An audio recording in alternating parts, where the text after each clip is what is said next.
Magandang araw mga kabisyo, share ko lang ang latest ride out namin nung Sunday. Alas 5:30 ng umaga nag-ride out kami mula Dapilan.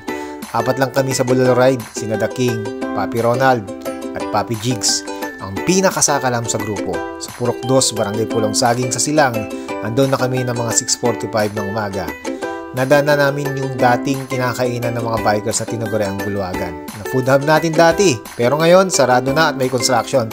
Talk about redevelopment goals, diba?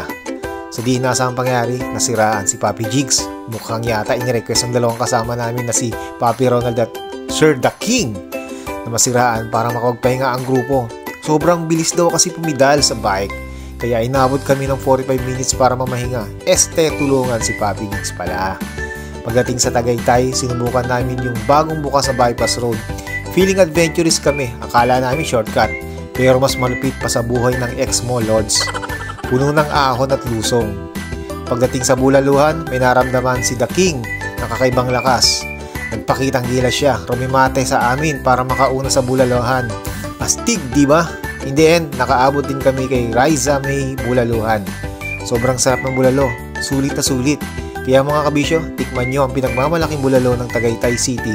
Hanggang susunod na ride out, bisyo na to! Yes, sumulat man nung umaraw, tuloy ang ating bisyo.